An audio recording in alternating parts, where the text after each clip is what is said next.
하나님의 말씀을 보도록 하겠습니다. 마태복음 우리 9장 1절부터 8절에 있는 말씀. 마태복음 9장 1절부터 8절. 자, 시작. 예수께서 배에 오르사 건너편 본 동네에 이르시니 심상에 누운 중풍병자를 사람들이 데리고 예수께서 그들의 믿음을 보시고 중풍병자에게 이르시되 작은 자여 안심하라 내 죄사함을 받았느니라. 어떤 서기관들이 속으로 이르되 이는 신성을 모독하는도다. 예수께서 그 생각을 아시고 이르시되 너희가 어찌하여 마음에 악한 생각을 하느냐. 내 죄사함을 받았니라 하는 말과 일어나 걸어가라 하는 말 중에 어느 것이 쉽겠느냐. 그러나 인자가 세상에서 죄를 사하는 권세 있는 줄을 너희로 알게 하노라 하시고 중풍병자에게 말씀하시되 일어나 내 침상을 가지고 집으로 가라 하시니 그가 일어나 집으로 돌아가오니 우리가 보고 두려워하여 이런 권능을 사람에게 주신 하나님께 영광을 돌립니다. 아멘. 자, 이제 자기 자신을 축복할 때 이렇게 축복하십시오. 나는 예수님 때문에 오베데돔의 복을 받은 사람입니다. 고백하시길 바랍니다. 나는 예수님 때문에 오베데돔의 복을 받은 사람입니다. 아멘.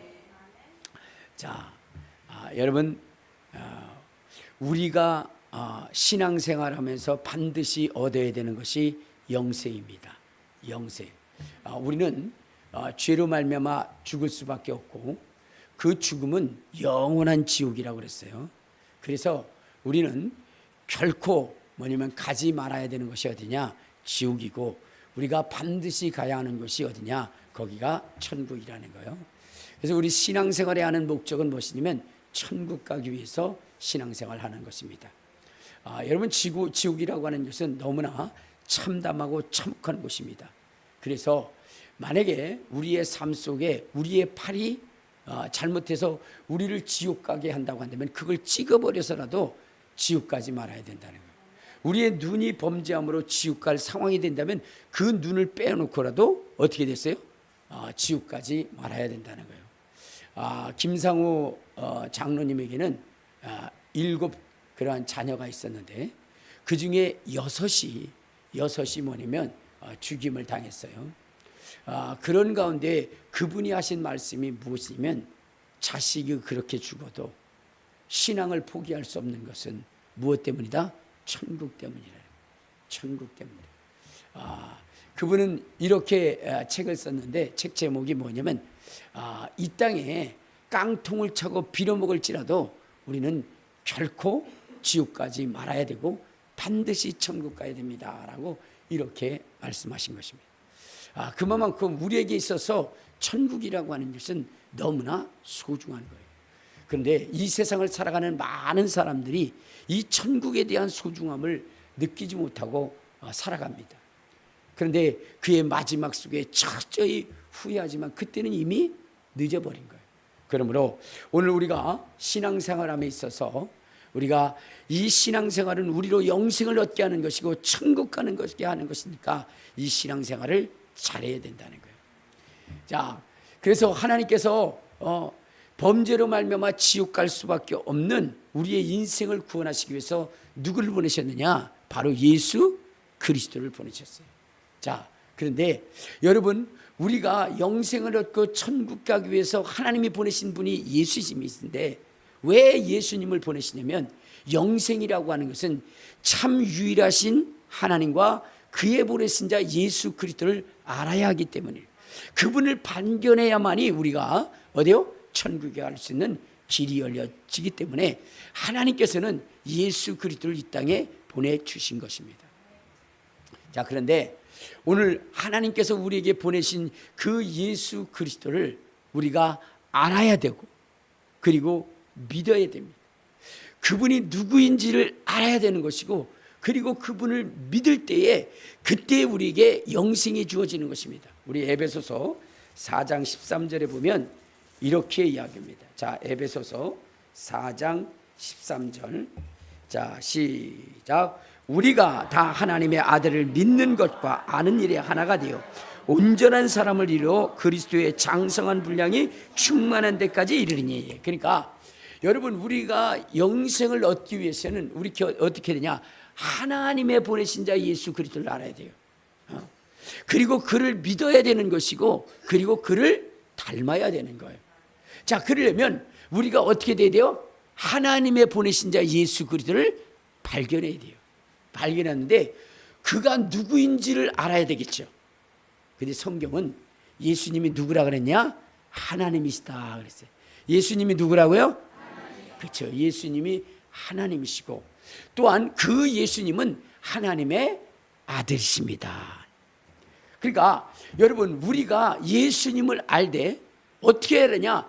예수님이 하나님이시고 예수님이 하나님의 아들로 이 땅에 오셨다라고 하는 이 사실을 여러분들이 알고 믿어야 된다는 거예요. 할렐루야, 할렐루야. 그래야 영생은 유일하신 참 하나님과 그의 보내신 자 예수 그리스도를 아는 것이라 하셨기 때문에 우리가 예수가 하나님이시고 예수가 하나님의 아들이신 것을 믿을 때에 그때의 영생이 주어진다고 했으니 우리가 그렇게 믿어야 되는 것이거든요. 자, 그런데 예수님이 이 땅에 오셨을 때 그분이 하나님이시고 그분이 하나님의 아들이신다는 것을 믿는 것은 참으로 어려운 것이죠. 자, 오늘 예수님께서 본문을 통해서 그 중풍병자에게 이렇게 얘기합니다. 너는 죄사함을 받았느니라. 너는 죄사함을 받았느니라 라고 이렇게 얘기했을 때에 사람들이 뭐라 하냐면 참나마도다, 참나마도다. 어찌 사람으로서 사람의 죄를 사할 수 있겠느냐 하면서 그의 행동에 그의 선포에 참남하다라고 이렇게 이야기를 하고 있습니다. 왜 사람들은 예수님이 하신 이 말씀에 그 예수님이 참남하다라고 이렇게 얘기했느냐? 그것은 죄를 사하실 수 있는 분은 누구밖에 없느냐? 하나님밖에 없기 때문에. 자, 우리 한번 마가복음 2장에 보면 이렇게 이야기를 합니다. 마가복음 2장 6절 7절을 한번 봐요. 자, 시작. 어떤 서기관들이 거기 앉아서 마음에 생각하기를 이 사람이 어찌 이렇게 말하는가? 신성모독이로다. 오직 하나님 한 분 외에는 누가 능히 죄를 사하겠느냐 그랬어요. 그러니까 죄를 사실 수 있는 분은 누구밖에 없느냐? 하나님 한 분밖에 없는 거예요. 근데 예수님이 뭐예요? 오셔가지고 중풍병자에게 내 죄사함을 받았느니라 하니 참남하다라고 생각할 수밖에 없는 것입니다. 자, 그런데 여러분들, 예수님이 하나님이시잖아요. 그리고 예수님이 하나님의 아들이시잖아요. 그런데 여러분, 그분을 우리가 발견하기가 쉽냐? 쉽지 않다는 거예요. 왜냐하면 그분이 이 세상에 오실 때에 우리 사람과 다르게 좀 특별하다면 아주 특별한데, 만약에 예수님이 오셨을 때 이만한 뿔을 달고 그 다음에 번쩍번쩍 빛나는 왕관을 쓰고 그리고 뭐냐면 금띠를 띠고 막 이렇게 막 화려하게 이렇게 오시면 사람하고는 다른데? 라고 여기서 좀 특별하게 생각할 텐데 사람하고 별반 다르지 않아요. 똑같아. 그러니 그를 하나님으로 인정한다는 것이 쉬워요? 어려워요? 어려운 거예요. 어려운 거예요. 근데 우리가 그분을 뭐예요? 하나님의 아들로 믿어야 되고 하나님으로 믿어야 되는 거예요. 자, 그래서 예수님께서는 이 땅에 오셔서 무엇을 했느냐? 비록 우리 사람과 똑같은 그러한 모습으로 오셨다 할지라도 그분의 삶과 그분의 능력을 통해서 어떻게 돼요? 자기가 사람이 아니라 하나님이시고 하나님의 아들이신 것을 입증하신 겁니다. 그러니까 그 즉석에서 그가 하나님이시고 하나님의 아들이시라는 것을 그렇게 입증하신 것이 아니라 3년의 공생애를 통해서 어떻게 됐어요?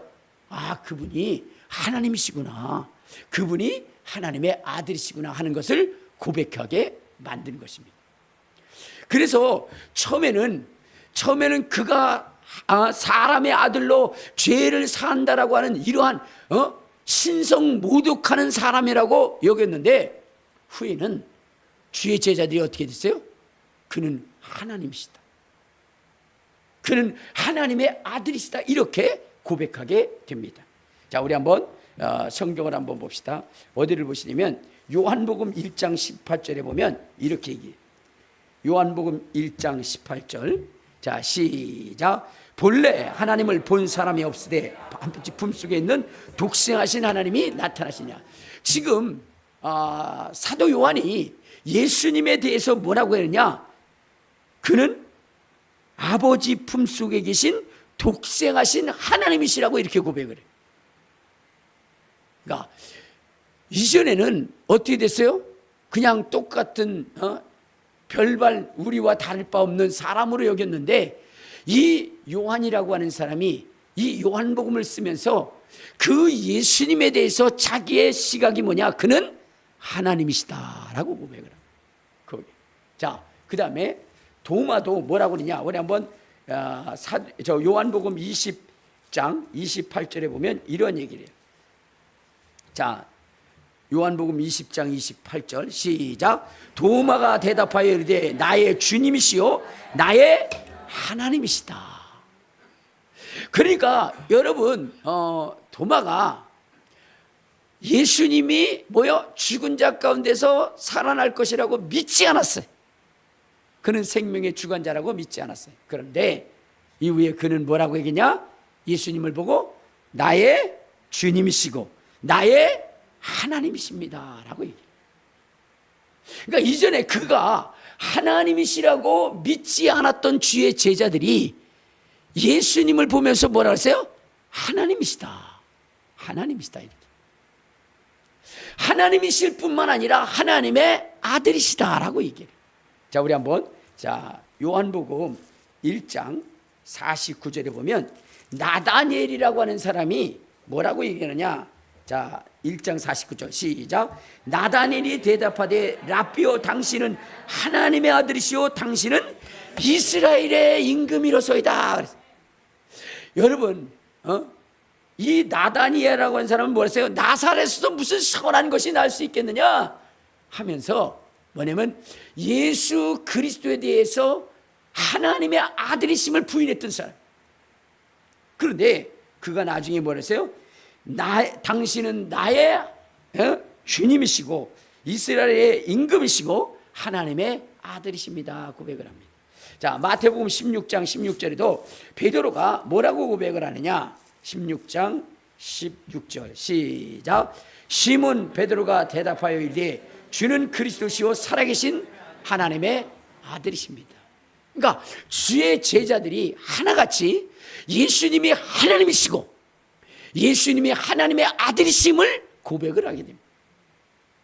그리고 또 뭐요? 많은 사람들도 예수님을 향해서 뭐라고 얘기죠?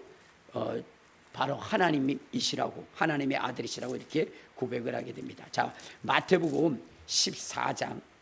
자, 마태복음 14장 우리 33절에 보면 이렇게 얘기합니다. 자, 시작. 배에 있는 사람들이 예수께 절하며 이르되 진실로 하나님의 아들이시리다. 그러니까 예수님을 향해서 뭐라 그러냐면 하나님의 아들이십니다. 자, 우리 한 구절만 더 보도록 하겠습니다. 마태복음 27장 54절에도 이렇게 얘기합니다. 자, 마태복음 27장 54절을 한번 봐요. 자, 시작. 백부장과 및 함께 예수를 지키던 자들이 지진과 그 일어난 일들을 보고 심히 두려워하여 이르되 이는 진실로 하나님의 아들이었도다. 이렇게 고백을 합니다. 그러니까 처음에는 참남된 자라고 얘기하고 신성을 모독하는 자라고 여겨졌는데 이후에 그의 그 공생의 삶을 통해서 이분은 하나님이시고 이분은 하나님의 아들이시구나 이렇게 고백을 하게 됩니다. 이유가 뭘까요? 바로 그의 삶을 통해서 그의 행동을 통해서 그의 능력을 통해서 분명 이분은 하나님이고 하나님의 아들이심이 분명하다는 것을 보여주었던 것입니다. 여러분, 우리 그리스도인들도 마찬가지입니다. 그리스도인들도 마찬가지입니다. 주님은 우리를 그리스도인의 향기요 그 다음에 빛과 소금이라고 말씀을 하셨습니다. 자, 그렇다면 우리가 이 세상을 살면서 여러분 우리가 그리스도인이라는 것을 증언해야 되는 거예요. 스스로 그것을 입증해야 되는 거예요. 타인들이 여러분들을 볼 때 여러분들은 정말로 그리스도인입니다. 하나님의 사람입니다. 라고 그렇게 칭함을 받을 수 있는 그러한 사람이 되어야 된다는 거예요. 대의 그룹의 최의승 장로님이 계셔요. 근데 그분은 어디를 가나 어떤 소리를 들으냐, 장로님이시죠? 라는 소리를 들어요. 그러니까 매점을 가든 음식점을 가든 어디를 가든지 간에 그 주인이 뭐라고 했냐, 장로님이시죠? 라는 이야기를 합니다. 어디 음식점에 딱 들어가면요, 그 주인 어르신이 뭐라 하냐면 와가지고 혹시 장로님 아니세요?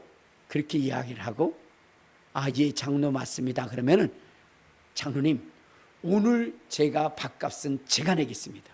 이렇게 얘기를 하는 거예요. 어느 고깃집에 갔더니 그 고깃집에서도 그러는 거예요. 장로님 아니세요?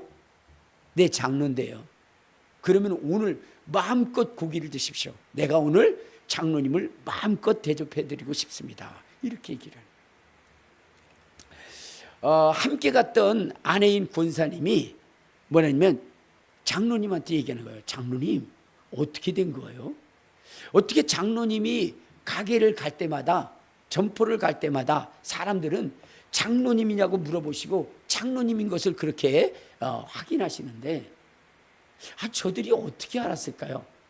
장로님이 이렇게 말씀하십니다. 세상에 이런 말이 있다. 자기 나이 40이면 자기 얼굴에 대해서 책임져야 된다. 그러니까 40이 넘었을 때에 그 사람이 어떤 직업을 가지고 있는지, 어떤 성품의 소유자인지를 무엇으로 얘기해야 돼요? 얼굴로 얘기해야 된다. 얼굴로. 우리 그렇잖아요. 여러분들 이렇게 딱 보다 보면은 아유, 저 사람 조폭이네. 금방 알잖아요. 조폭으로 살아온 거예요. 그것이 뭐예요? 자기 얼굴에 나타나 있는 거예요. 아우, 저 사람 사기꾼이네. 금방 알잖아요. 저 사람 교육자이시네. 저 사람 목사님이시네. 여러분, 그가 살아온 삶이 그 얼굴에 드러나게 되어져 있는 거예요. 그 장로님의 삶이 바로 어떻게 돼요? 그 얼굴에, 그 행동에, 그 언어에 드러나 있는 거예요. 그러니까 알게 되는 거죠. 여러분, 오늘 우리가 예수를 믿는다고 한다면 여러분 그리스도인으로서 바깥에 나갔을 때 아유, 집사님이신 것 같아요. 아유, 권사님이신 것 같아요. 이러한 소리를 들어야 돼요.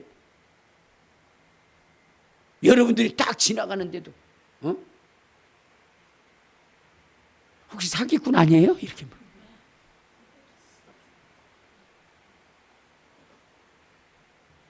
여러분들을 이웃 사람들이 할 때 아이고, 그 사람 싸움꾼이야. 이기주의야. 자기 거 조금만 뺏겼다 난리 뒤집어지고 버거지가 나.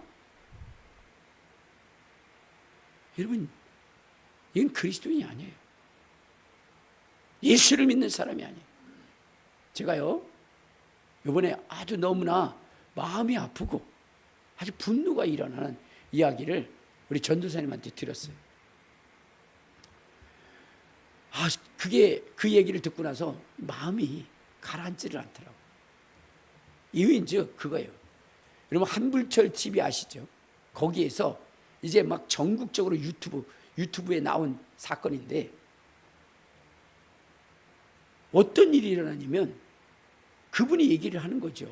이런 사건이 있었다. 근데 어떤 사건이면, 이제 어떤 분이 차를 몰고 가다가 아니면 이렇게 주차를 한다든가 뭐 하다가 외제차를 받았어요. 외제차. 그 외제차가 뭐냐면 디스커버리인가 그런 것 같아요. 그게 뭐 억대가 가는 그러한 차예요. 근데 그걸 받은 거예요. 그래서 어떻게 됐어요? 그 차주한테 전화를 한 거예요.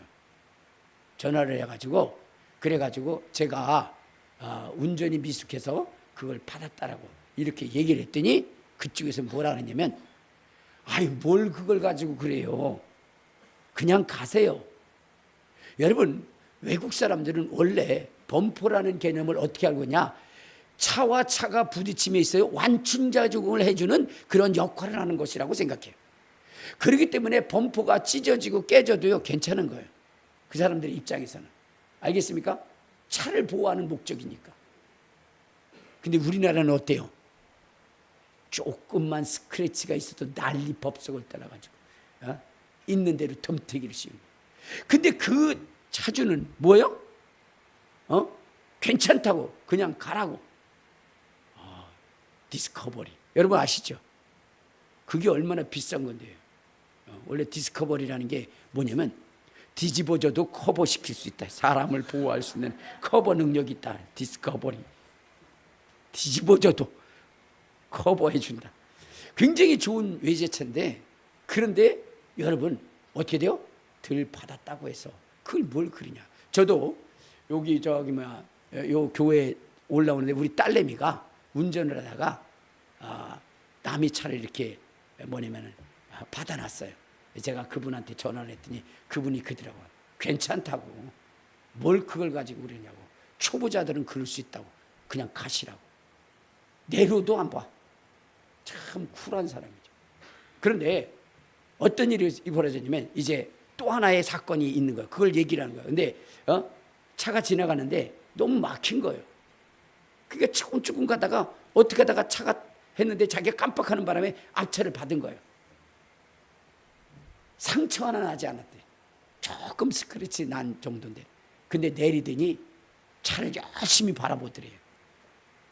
그러더니 뭐라고 얘기해요? 이거 대물 처리해달라고 그러더래요. 그래서 그렇게 해주겠다고 그랬더니. 그리고 대물 처리를 해주고 그리고 나서는 해줬는데 3일인가 후에 전화가 온 거예요. 몸이 너무 아파서 병원에 입원해야 되니까 이제 어떻게 해요?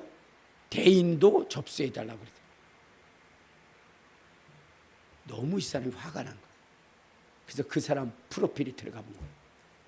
알고 보니까 그날 어떻게 돼요? 해수욕장 간 거예요.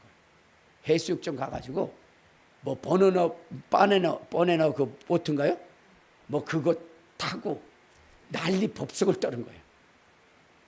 그러니 어떻게 되겠어요? 몸이 견디겠습니까? 그러니까 피곤한 거예요. 몸도 결린 거예요. 그래서 병원에 입원해야 되겠다고 전화를 한 거예요. 뭐에다 덤패기를 쓴 거예요? 교통사고에. 그런데 그 사람이 누구냐? 그리스도인이었어요. 예수 믿는 사람. 거기 댓글에 이렇게 달렸습니다. 역시 그리스도인들은 실망시키지 않는군요. 역시 예수 믿는 사람들은 자기 생각을 벗어나게 하지 않는군요. 이것이 세상 사람들이 그리스도인들을 보는 시각이에요. 예수를 믿고 예수 향내를 내야 될 그리스도인이 자기의 이익을 위해서 그거와 전혀 상관없는데 거기에 덤태기 씌워가지고 그래가지고 자기의 이익을 취하는 사람들, 그게 그리스도. 지금 세상에 인식된 그리스도인들은 바로 그런 거예요. 바로. 여러분 안 그렇습니까? 그래서 성경은 이렇게 얘기하고 있어요. 자, 우리 한번 성경을 봅시다. 어디를 보시냐면 마태복음 23장 13절 15절에 보면 이렇게 얘기합니다. 자, 시작.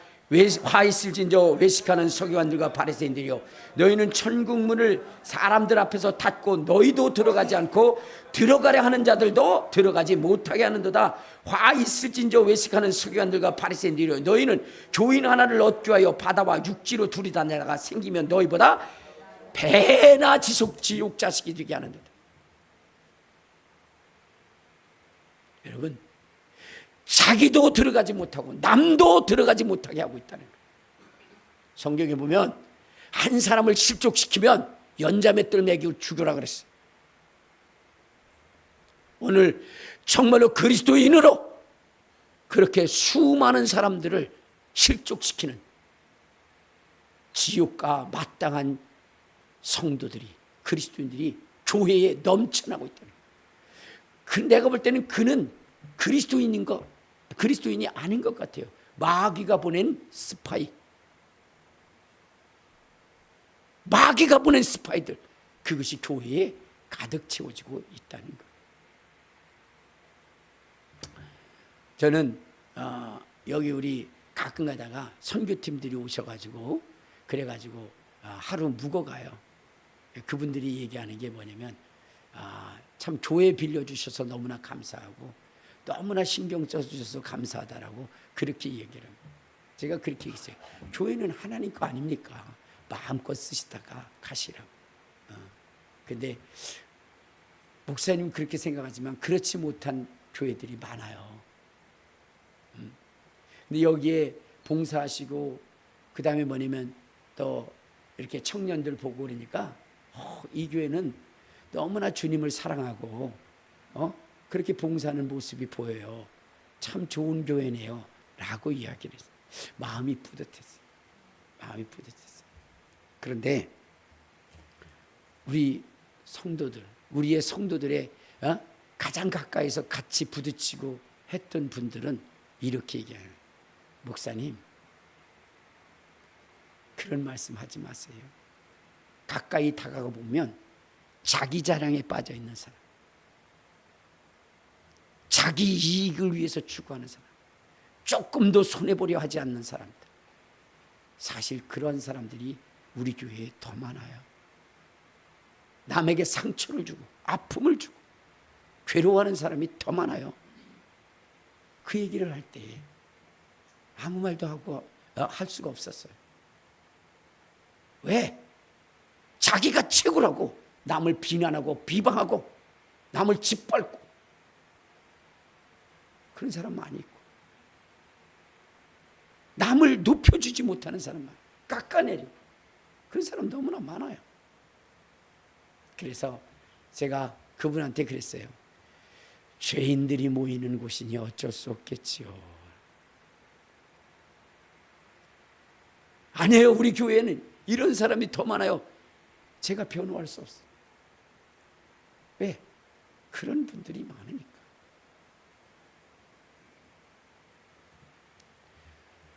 여러분, 우리는 예수를 닮은 사람이 되어야 되고 예수의 향기를 드러내는 사람이 되고, 많은 사람들이 여러분들을 봤을 때 예수님을 본 것처럼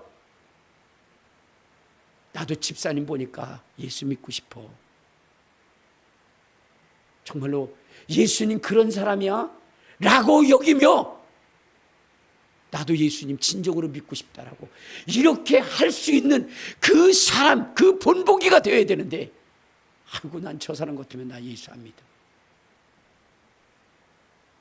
여러분, 오히려 마귀의 어떻게 돼요? 스파이들이 너무나 많은 시대가 됐어요. 우리는 여러분 어떻게 됩니까? 하나님을 닮고 예수님을 닮고 예수님의 삶을 살아가는 사람들이 되어야 돼요. 싸우고 다투는 거 보면 세상 사람보다 더해요. 미워하고 시기하는 거 보면 세상 사람보다 더해요. 그것은 그리스도인이 아니라는 것. 여러분, 하나님의 사람이 되고 하나님의 종이 된다는 것은 무엇을 얘기하는 것일까요? 여러분들은 변명할 거예요. 아니, 그 집사님이 먼저 그렇게 했잖아요. 그러니까 나도 참을 수 없어서 그렇게 했어요. 기독교는 남이 어떻게 했기 때문에 내가 그렇게 행동하는 것이 아니라, 그가 어떠한 일을 이야기하든 나는 그리스도를 닮는 모습을 살피는 거예요. 그 사람이 이렇게 했기 때문에 나도 이렇게 했다. 그것이 그리스도인이 아니라, 그 사람이 어떤 말을 하든 어떤 행동을 하든 내게 어떻게 하든 나는 오늘 예수를 닮는 모습을 보이는 거예요. 그리고 나는 과연 예수님을 닮고 있는가, 그것을 점검하고 나는 예수의 사람인가, 그것을 점검하는 것이지, 남이 어떻게 얘기했다는 거, 그것을 얘기하는 것이 아닙니다. 저는 그 최상원 목사님의 간증을 들으면서 그래, 저게 참 종이지라는 생각을 갖게 됩니다. 그 최상원 선교사님이 이제 해외에 선교를 하다가 이제 그 선교지를 어디로 정하게 되냐면 뉴질랜드로 정하게. 뉴질랜드.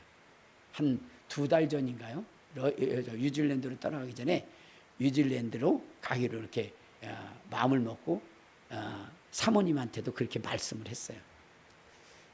그런데 갑자기 하나님께서 뭐라 그러냐면, 상훈아, 너 뉴질랜드로 가지 말고 알래스카로 가라 그래. 아니, 뉴질랜드에 가려고 하는데 하나님이 알래스카로 가라는 거예요. 근데 그걸 사모님한테 말씀을 못 드린 거예요. 못 드린 거예요. 왜? 뉴질랜드가 좋잖아요. 그래서 끙끙하는데 또 며칠이 지나고 났는데 하나님이 또 말씀하시는 거예요. 알래스카로 가지 말고, 뉴질랜드로 가지 말고 알래스카로 가라. 알래스카로 가라. 그런데요, 여러분들, 알래스카는 너무너무 춥다는 겁니다. 9월 달만 해도 눈이 오고 너무 추워서 창문을 열어놓을 수가 없다는 거예요. 그런데 뉴질랜드는 어떻게 돼요? 너무나 온화한 날씨죠. 그래서 끙끙 앓고 있는데, 그랬는데 어떻게 돼요? 뉴질랜드로 떠나기 일주일 전에 사모님이 그러는 거예요. 목사님, 우리가 뉴질랜드로 갈 게 아니라 알래스카로 가야 될 것 같아요. 하나님이 그렇게 말씀하셨어요. 그러니까 어떻게 되겠어요? 즉시 모든 걸 취소하고 알래스카로 가려어요. 왜 알래스카로 안 가려고 했냐? 거기 너무나 춥고 그런 거예요. 여러분, 얼마나 추워요? 알래스카. 알라도 될까? 낳자마자 얼어버려요. 그래서 알을 낳아도 될까? 그게 알래스카예요. 그만큼 추운 곳이. 그래서 거기를 간 거예요. 하나님의 말씀이니까 순종해서 갔어요. 근데 순종해서 가면 어떻게 되겠어요? 하나님이 보상해 주셔야 되겠죠. 거기 순종해서 갔는데 너무나 추워요. 그런데 어떤 일이 벌어지면 그 인생에 있어서 가장 슬픈 일이 생겨요. 어떻게 되냐면, 알래스카에서 이제 선교센터를 지으라 그래서 설립하라 그래서 거기 설립하고 그러는 도중에 어떤 분을 만나게 됩니다. 그 집에 온 거예요. 목사님 집에 왔을 때에 그때 그분하고 대화를 나누고 이제 그분을 보내드리려고 할 때에 외부 사람이 왔으니까 그동안 문을 열어놓지 않아서 문을 연 거예요. 창문을. 그 베란다에 큰 문 있죠? 그걸 열었는데 거기에 보니까 뭐가 있었냐면 방충망이 있었던 거예요. 그래서 바람이 들어오라고 했고 그걸 열어놓고 내려갔어요. 뭐냐면은 손님을 이제 배웅을 하고 오는데 애들이 2살짜리하고 4살짜리가 뭘 하냐면 그 방충망을 보면은 거기에 그 튕겨져 나오잖아요. 이렇게 툭 누르면 그게 뺑뺑하니까 저렇게 반동이 생기잖아요. 얘네들이 너무 재밌으니까 그걸 쿵쿵 치다가 갑자기 뭐냐면 그 방충망이 그 고무가 빠지면서 떨어지게 되는 거예요. 그 떨어지면서 뭐냐면 난간을 잡은 거예요. 난간을. 2아이가. 밑에서 보니까 2아이가 난간에 매달려 있는 거예요. 정신없이 뛰어올라가서 큰 아이를 잡아가지고 넘기는 죽식에 그때 둘째 아들이 떨어져 버려요. 그래서 머리가 다 박살난 거예요. 병원에 갔는데 하나님 앞에 살려달라고 그렇게 했지만 아이는 죽어버렸어요. 그 죽은 아이를 사모님이 안고 도저히 뭐냐면 그걸 뭐요? 그 영안 그 실 있잖아요. 그 시체 냉장고 거기에 넣을 수가 없는, 그냥 잡고 있는 거. 그리고 거의 정신 나가 있는 거예요. 몇 시간 동안. 그래도 어떻게 뭐예요? 장례는 치러야 되고. 그래서 치르고 나서 집에 돌아왔는데 이 사모님이 어떻게 되냐?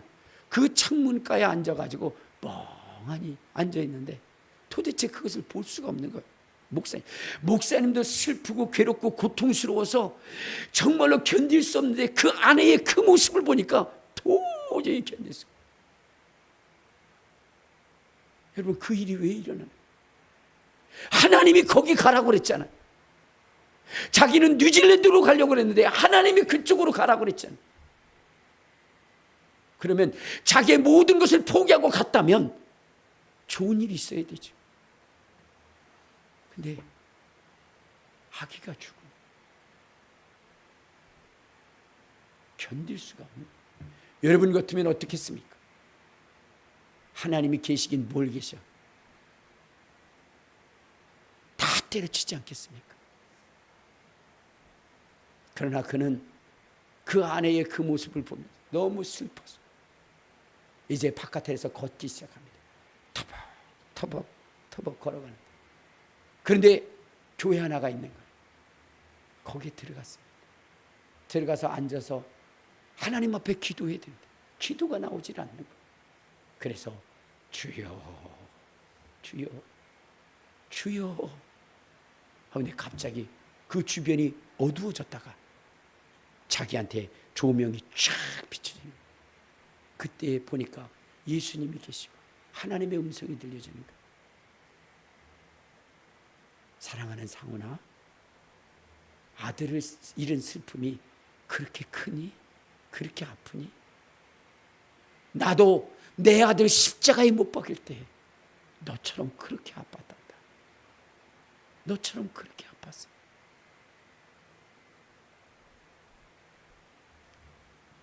그러면서 내가 너에게 선물을 줄게 하면서 주신 선물이 뭐냐? 그것이 바로 그리스도의 마음이었어.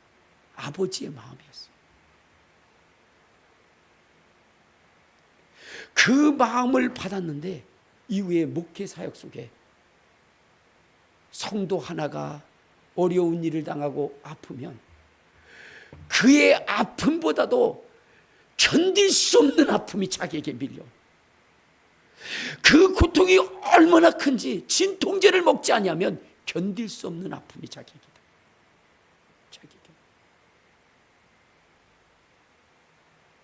여러분, 주님의 마음은 바로 그런 거예요. 왜 주님이 한 영혼을 실족시키며 연자맷돌을 메고 죽으라 하셨는지 그 의미를 여러분 아셔야 된대요. 우리는 수없이 연자맷돌을 죽을 일들을 하고 있어요. 남을 아프게 만들고 남을 괴롭게 하고 그들을 짓밟고 그들 위에 서려고 하고 자기를 자랑하려고 하고 자기를 높이려고 하고. 그래서 남에게 상처를 줄 때가 너무나 많이 있다는. 여러분, 주님이 왜 그런 말씀을 하셨는지 오늘 우리 자신을 뒤돌아보고 우리 아버지의 마음으로 예수님의 마음으로 돌아가서 그 마음을 전하고 그 향기를 드러낼 수 있는 사람이 되어야 되는 거예요. 남을 아프게 하지 마세요. 남을 실족하게 하지 마세요. 괴롭게 하지 마세요. 목사님, 그 사람이 그렇게 하니까 나도 그렇게 했죠. 여러분, 아까도 말씀드렸지만 우리는 그 사람의 행동과 그 사람의 모습 때문에 그 내가 해야 할 행동을 정하는 것이 아니라 주님 때문에 주님 바라보고 그분을 바라보며 그분을 드러내기에 그분을 담기에 힘써야 되는 거예요. 우리가 신앙생활 할 때도요, 어떻게 돼요? 주의 종은 어떻게 하는 거예요? 기대와 소망을 가지고 하는 것이 아닙니다. 그분이 순종했다면 좋은 것을 줘야지 이렇게 괴로운 것을 줄까 말할 수 있잖아요. 그리고 어떻게 되겠어요? 이런 하나님이라면 내가 믿지 않겠다 할 수 있겠지만 성경은 이렇게 얘기합니다. 자, 누가복음 17장. 누가복음 17장 우리 9절에 보면 이렇게 얘기합니다. 9절 10절. 자, 시작. 명한 대로 하였다고 종에게 감사하겠느냐? 이와 같이 너희도 명령받은 것을 다 행한 후에 이르기를 우리는 무익한 종이라 우리가 하여야 할 것을 한 것뿐입니다. 최상훈 목사님이 가라한 그곳에서 좋은 것보다는 가장 슬픈 일을 당했어요. 그가 하나님 앞에 외칠 때, 하나님, 내가 순종했는데 왜 내게 좋은 것을 주지 않고 왜 이렇게 했어요? 따질 수 있을 거예요. 그러나 따지는 것은 종이 아닙니다. 그건 주님의 종이 아니에요. 주님의 종은 주님의 명령한 대로 그렇게 했다고 해서 거기에 대가를 바라는 것이 아니라 또 명령하신 그 일에 순종하는 것입니다. 그것이 주님의 종이고 그것이 그리스도인의 모습인 것입니다. 그래야 세상 사람들이 여러분들을 볼 때에 장로님이시죠, 안수 집사님이시죠, 권사님이시죠, 그렇게 이야기하게 되는 것입니다. 초창기에 예수님은 하나님, 그분이 하나님이신 것을 몰랐고 그분이 하나님의 아들이신 것을 몰랐어요. 그러나 그의 삶 속에 많은 사람들은 그는 하나님이시고 그는 하나님의 아들이십니다 고백할 수 있었던 것은 그의 삶이었어요. 십자가 선상에서 죽으시면서까지 아버지여, 저들은 저들의 죄를 알지 못하느냐, 저들을 용서하옵소서 하시는 그 음성을 들었던 것입니다. 오늘 우리 그리스도인들도 마찬가지. 그리스도인들도 여러분, 주님의 말씀을 따라 순종하고 나아갈 때 때로는 내게 힘들고 어려워도 어떻게 돼요? 이웃의 기쁨과 소망을 위해서 자기 자신을 희생할 수 있는 사람, 이런 사람이 바로 그리스도인입니다. 그런데 제가 시장이라든가 또한 이런 가게 같은 데 가다 보면은 예수 믿는 사람들이 그 시장에서 물건 파시는 분들, 콩나물 이렇게 파시는 분들 앞에 서요. 그래가지고는 500원, 1000원짜리 사면서 더 달라, 덜 줬다고 막 손해하고, 그러면 안 된다고, 더 줘야 된다고 그러면서 싸우다가 그 사람이 우리도 남는 거 없다 그래도 그냥 얼른 손으로 집어가지고 비닐에다 더 집어넣고 나서는 그 다음에는 뭐라고 얘기해요? 예수 믿으세요. 그 사람이 너나 믿어라.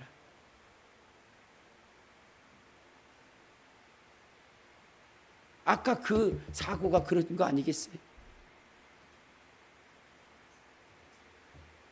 어느 권사님은 자기 집에 옆에 가게, 과일 가게가 생겼어요. 그 과일 가게를 갈 때마다 항상 뭐요? 안 좋은 과일을 담아가는 거예요. 안 좋은 과일. 그러니까 그분이 이상하게 생각했어요. 아니, 저분은 왜 이렇게 남들은 골라서 좋은 거를 가는데 어떻게 저럴까? 나중에 알고 보니까 권사님이셨어요. 그때 이야기합니다. 권사님, 나도 권사님 따라 교회 나갈게. 예수 믿을게. 그리스도인은 자기를 위해서 사는 게 아니에요. 자기를 희생해서 그리스도를 드러내는 것이고, 이웃의 영혼을 우리 몸처럼, 아니 예수님처럼 사랑해서 그들을 주께로 인도하는 거예요. 그것이 그리스도인입니다. 그것이 그리스도의 향기를 내는 것이고, 그것이 이 세상의 빛과 소금의 역할을 감당하는 것입니다. 우리 모두 그리스도인의 향기를 낼 수 있는. 그래서 다른 사람들 볼 때 권사님이시죠. 그래야지. 저도요, 어디 딱 가는데 누구 이렇게 권사님 지나가시죠. 그래서 권사님 하려면 그 옆에 있는 사람이 아유, 저 여자 쌍꾼이야. 그러면 제가 딴 데를, 아유, 저 여자 잘못 건드렸단 난리가 나. 여러분, 목사가 볼 때 세상 사람들의 이야기 속에 목사가 자랑스럽게 여길 수 있어야 돼. 아우, 저 여자는 어떻게 그렇게 참 사랑이 많은지 몰라. 그때 제가 듣고 나서는 우리 교회 집사님이십니다, 우리 교회 권사입니다, 이렇게 말할 수 있는 성도들이 돼야 될 거 아니에요. 오히려 알려고 했는데 그 소리 듣고 모른 척하면서 가야 되는 그러한 일이 생긴다면 불행한 것입니다. 오늘 예수 믿는 사람으로서 진정 그리스도의 향기를 드러내서 여러분의 직분이 부끄럽지 않는 저와 여러분 되시기를 주님의 이름으로 축원합니다.